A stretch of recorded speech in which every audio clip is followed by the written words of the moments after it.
Good morning, traders. Perry working with StartTrading.com. It is 7 minutes till 9 a.m. Eastern Time on Wednesday, October 9th. So looking back at yesterday's session, we got that push up for the NQ and the ES, and the Russell and the Dow just kind of flatline. Nothing really going on there. Got up to QQQ 490. Yesterday was pretty impressive, and back up to that 57.50 in the cash. If you remember, that's where the quarterly expiration was pending to at on September 30th. So looking back at you know where we're at now, uh, for what that did to structure. We left some excess in A, and these are the lines basically at value area low. I'll read them off to you when we get to that chart here in a little while. But that is really what I'll be watching, and you got some single prints for the Nasdaq just above there, so that's your kind of above or below line. And the title of my video today is FOMC meeting minutes, and that is really it normally is a volatility event. They can be, nothing burgers, right? But you should expect that there's going to be some volatility around that time frame. And if there's not, so be it. I will probably be done trading by then and just, let whatever happens happen without me at that point in time. I don't need to, get whipsawed or whatever. I don't know if, it's hard to believe that there would be any great trends that develop out of that, to be honest with you. Before that, we have at 9:15 a moderated discussion, the current state of the economy by FOMC member Logan.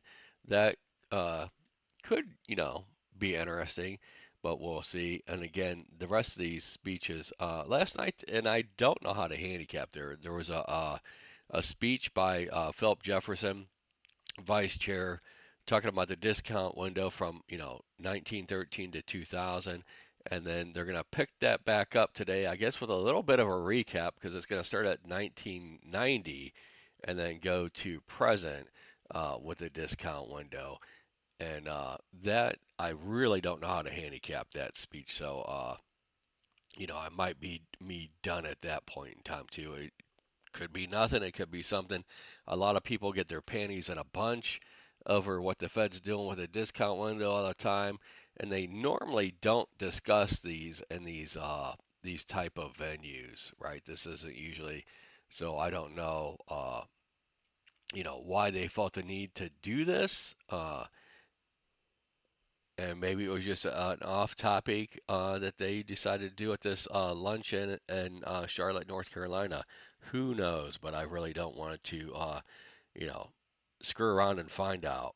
And then keep in mind that Friday is the banks, and we've got tomorrow morning at 8:30 CPI. This is your biggest news event that's scheduled for the week. This tomorrow morning 8:30 print.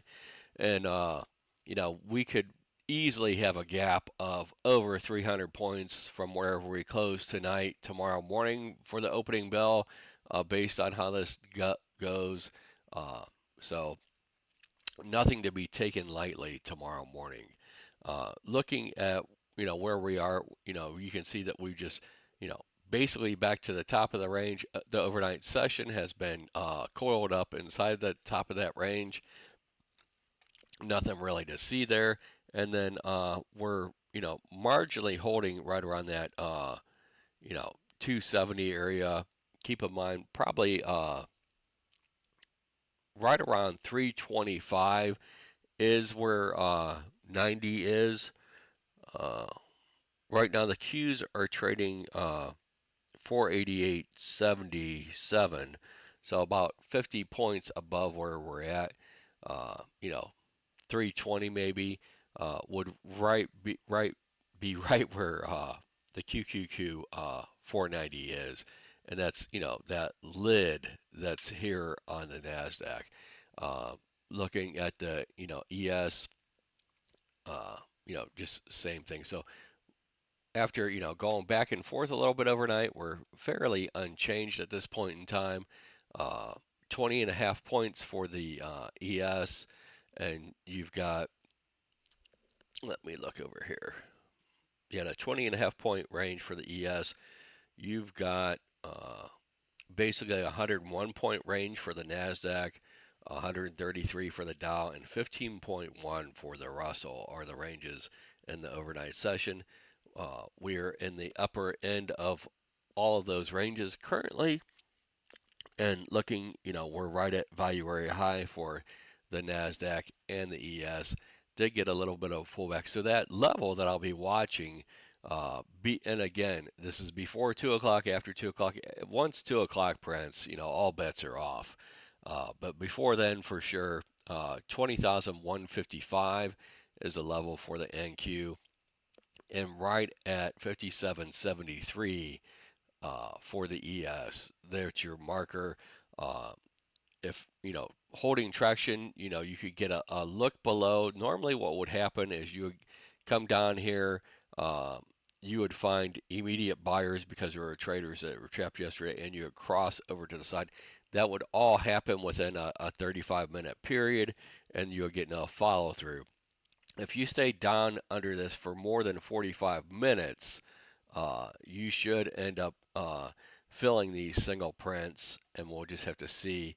Uh, there's always the possibility that you could get, a quick flush and, just entry into those, but I don't know if you're going to have that power before 2 o'clock.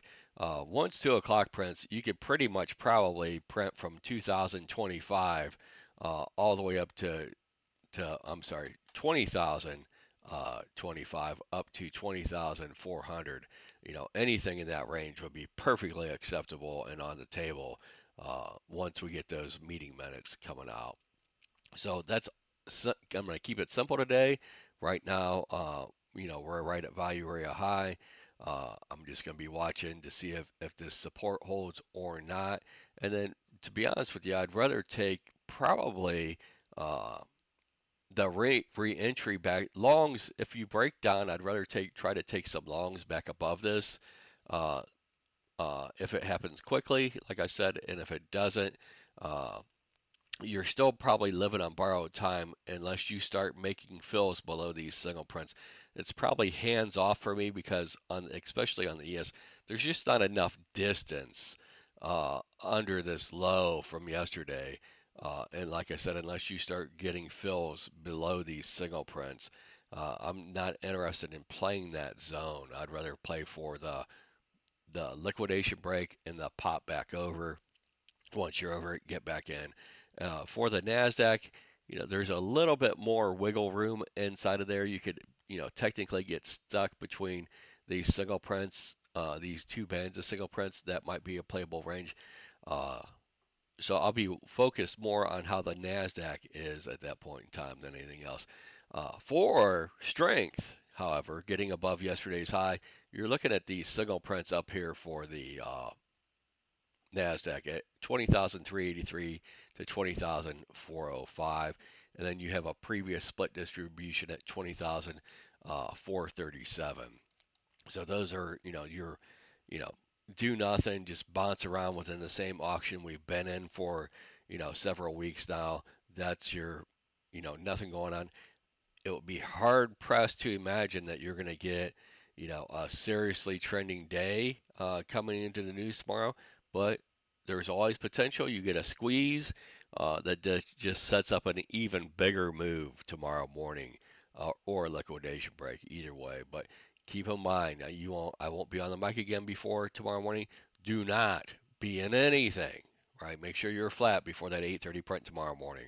You can always get back into something after it prints. You guys have a great day, and we'll talk to you tomorrow.